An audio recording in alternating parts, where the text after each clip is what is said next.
waxaan ku haminay kuawshoono haleela siidii habooleedeed ilowle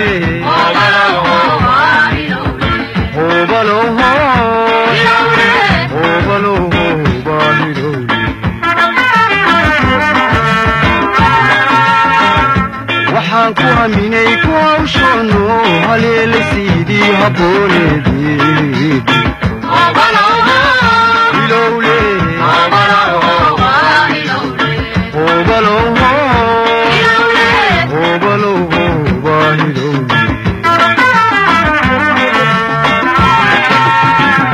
hayeeshe hubkeena dhimi mayne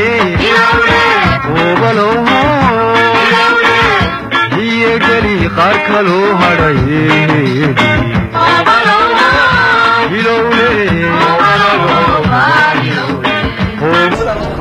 بسم الله الرحمن الرحيم الحمد لله رب العالمين والصلاة والسلام على أشرف الأنبياء والمرسلين سيدنا محمد وعلى آله وصحبه وسلم waxaan halkan ka salaamayaa dhammaan bulshooyinka Soomaaliyeed gaar ahaan Soomaalida deegaanka Itoobiya inta kadib waxaan jeclahay inaan fariin kooban aan nila wadaago dhowr qodob baan insha Allah taala aan halkan kaga hadli doonaa fariinta koobaad waxa weeyaan oo mowduuca uu ku saabsan yahay duminta deyrka cabsida iyo dhisidda nidaam cadaaladeed sidii loo dhisi lahaa waxaan ogsoonahay walaalayaal bulshadeennu waxaan ku jirnaa xaalad kacdoon ah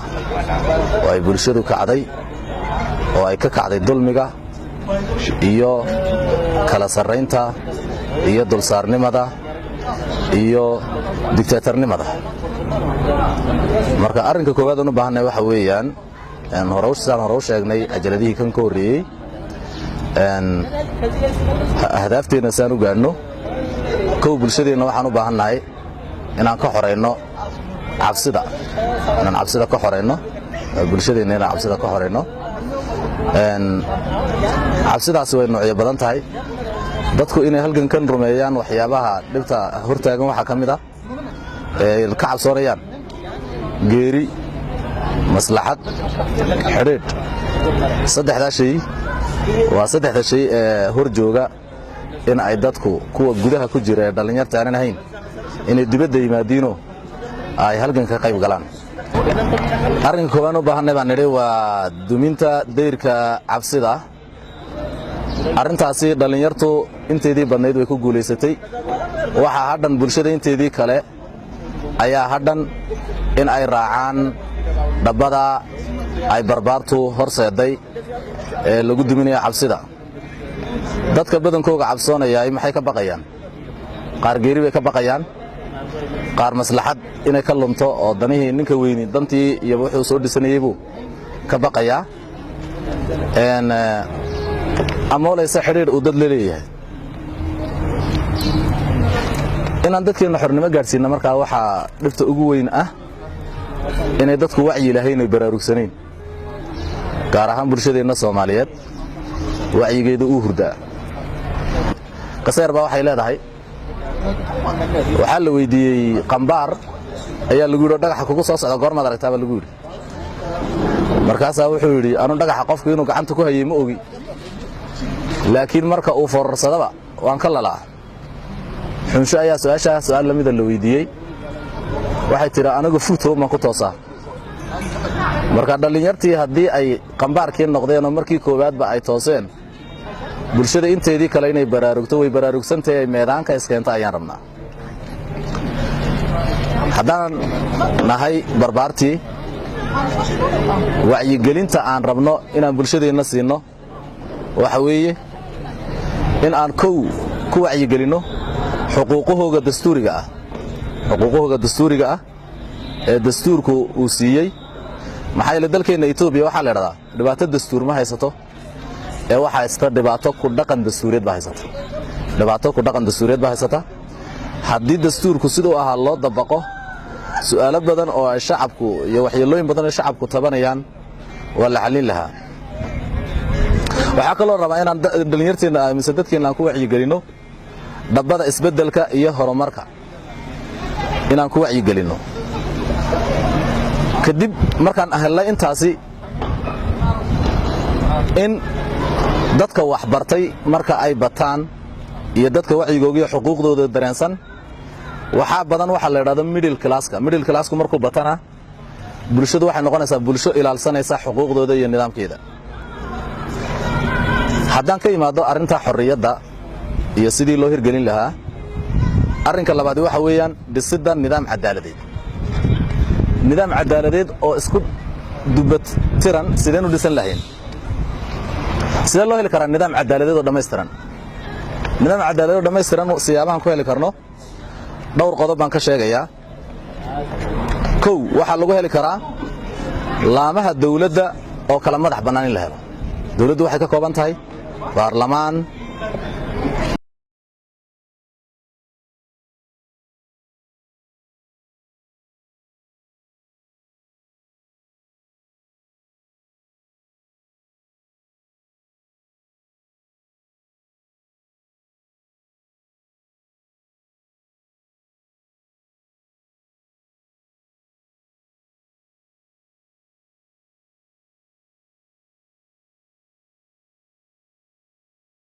dhammaanteedba nin kaliya tijaabka u gashay in marka laga soo furfuro oo cid kastiba maartay dawladdii laamaheedii mid kastiba halkeedii la dhigo mid arinta marka sideedii loo sameeyo waxa kale qodobka labaad ee u baahan nidaam cadaaladeed oo dhammaystiran inaan helo waxa la yiraahdo multi party system nidaam xisbi oo kala duwan oo tira ah in la helo oo axsaabtu ay xor noqdaan xisbi kastiba nidaamkiisa iyo afkaartiisa iyo mabaadi'diisa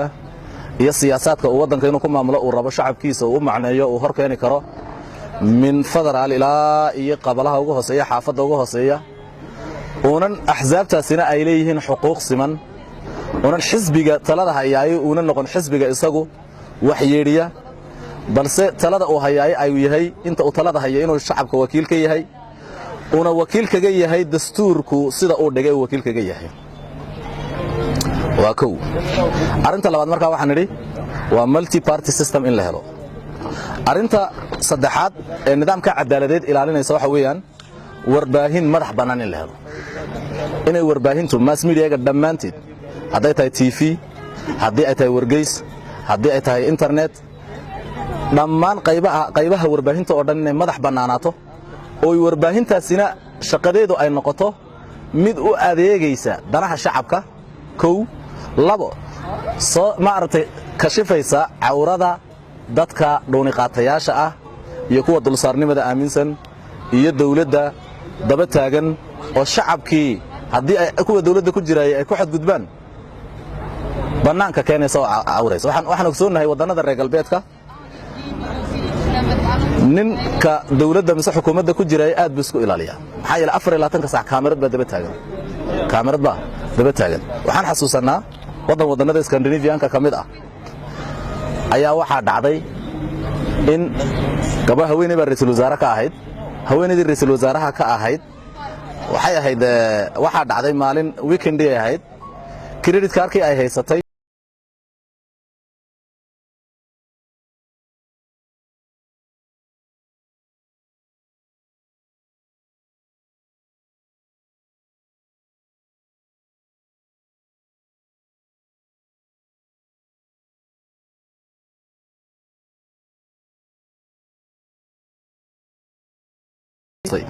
iyadoo la leeyahay haweeneydii dawladda oo hantidii shacabka xaday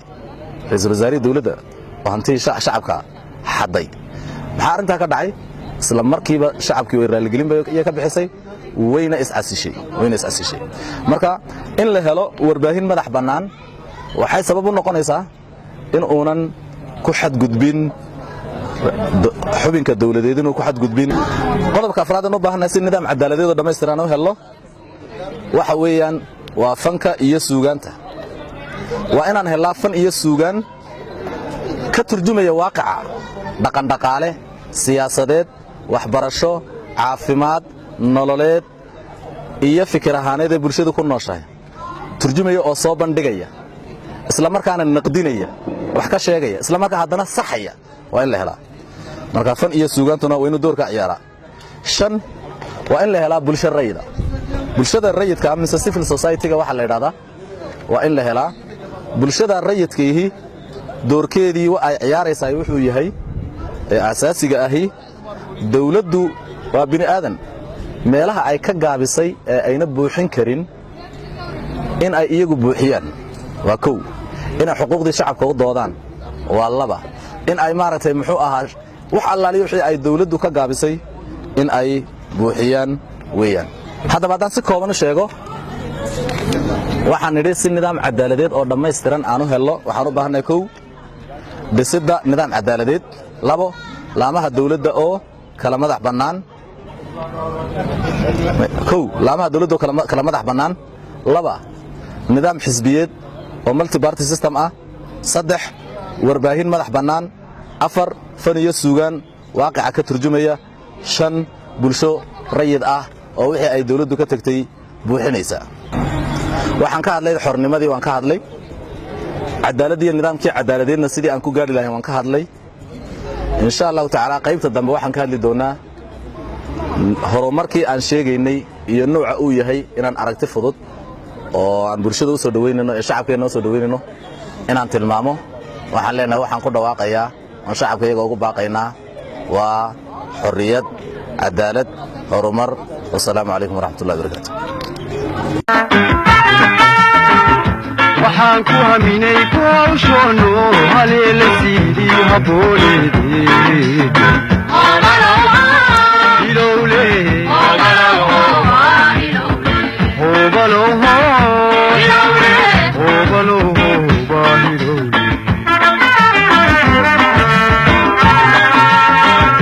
waxaan ku haminay kawshoono haleela siidii habooleedii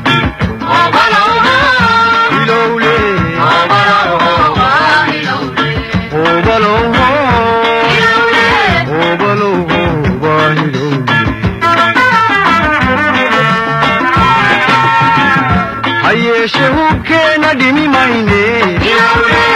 obaloho